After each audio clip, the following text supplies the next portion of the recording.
my name is Sharon Karlsberg. I'm a principal with ZS Associates and lead for our Oncology Marketing Solutions group. I'm here with Dr. Jeffrey Weber, Senior Member and Director of the Comprehensive Melanoma Research Center at Moffitt Cancer Center in Tampa, Florida. Dr. Weber, thank you for joining me today. It's a pleasure. So obviously, immunotherapy continues to be one of the hottest topics at ASCO this year, as it has been in the past 2 years.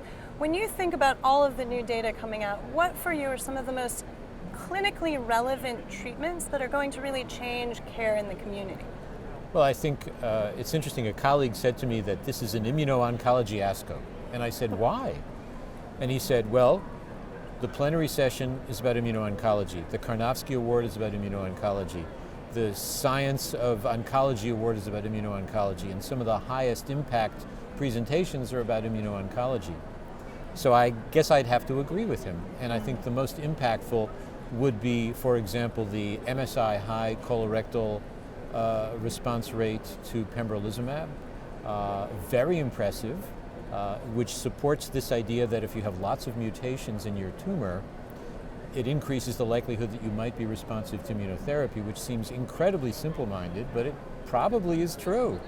Now, you've mentioned a couple of the disease states that are very, very highly prominent at this meeting. For example, this morning, Dr. Roy Herbst commented on some of the new data in the previously treated non-small cell lung cancer patients.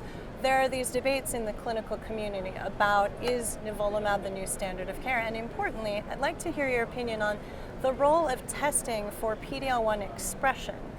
When do you think it is appropriate to test patients for PDL1 expression as a selection for the basis of immuno-oncology? There is potential to use PDL1 expression on tumors to select patients for a PD-1 abrogating therapy. The problem is it's a lousy predictive marker. It's an immunohistochemical assay. It's not clear what percentage is a real positive. It's not clear even if it's more important to have it on the tumor, the antigen presenting cells, or both. It can change from tumor to tumor. If you did a biopsy of a lung lesion or a subcutaneous lesion, it might be different. It changes over time. 6 months later, it might be different in the same metastasis. It's inducible, depends on the state of T-cell infiltrate in the tumor. So thinking it through, it's a horrendous predictive marker. Although it's a great concept, it's a great idea, I would agree with Roy Herbst that it's not exactly ready for prime time to exclude patients from getting treated with immunotherapy if you're PDL1 negative.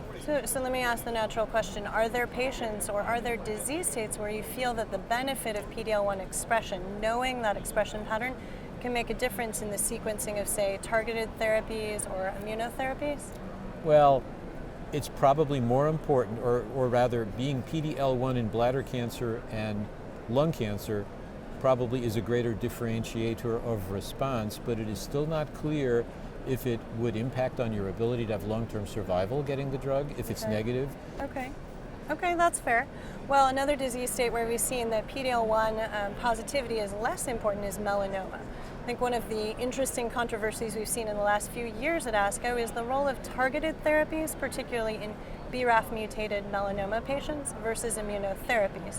So, thinking as a clinician, how do you approach sequencing immunotherapy and targeted treatments for BRAF mutated melanoma patients? It is a huge question in the melanoma field. It is on the minds of all investigators and practitioners. And the way I look at it, I think, is probably similar to many of my investigational colleagues. If someone has BRAF mutated melanoma and they have rapidly progressive, high LDH, high disease burden, everyone would agree they're going to get BRAF plus MEK, dabrafenib, trametinib up front. How long will that last, meaning how long will you treat them, is an open question. Technically, most of us treat the patients according to the package insert, meaning till progression. Yeah. We all agree if you're BRAF wild type and you have relatively indolent disease, everybody's going to go to PD-1 drugs first. Indeed. That's going to be the de facto standard of care. It's supported by the NCCN guidelines in the US, no question. If you have rapidly progressive disease, high disease burden, high LDH, in the future, I think people will end up going to a PD-1 antibody plus ipilimumab. So let me ask you about that. The data we just saw just this morning, in fact, showed very high response rates for these patients, near 60%, close to what we see with combination targeted regimens, but a very high incidence of adverse events, including almost 50% grade 3-4 adverse events. Who are the patients for whom you think the benefit of combination immunotherapy is the imperative versus the combination targeted regimens, given those toxicities?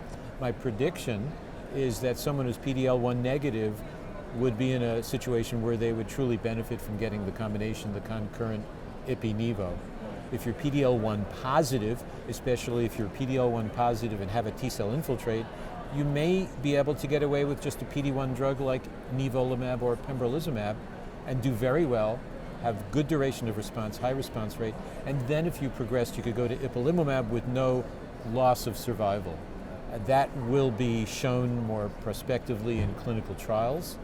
And going back to the BRAF mutated population, I would predict if you have indolent low burden disease, which thank God most melanoma patients do, and you're BRAF mutated, you can go with immunotherapy first. You don't have to go with targeted therapy. That will be tested in a randomized trial, as it should, through the cooperative groups. That will answer the question, does the sequence impact on survival? I will say there's lots of anecdotal data that you can do just as well with targeted therapy after immunotherapy as before, but it doesn't necessarily go the other way. And I have to ask, I mean, we've been talking a lot about combination therapy. Certainly the cost, the financial toxicity of those combination regimens, I would think would be another challenge that patients and providers will have to face. I agree. For the first time, you saw at some of the ASCO talks today, I forget who it was, it may have been Svetomir Markovic, who's a discussant at the oral melanoma session, had a slide, he had a picture of a Porsche. Yeah. The cost of ipilimumab therapy. The turbo Porsche was about $150,000, and he said it compared to the cost of 4 doses of ipilimumab at his institution, which wholesale was $151,000. So he was right on.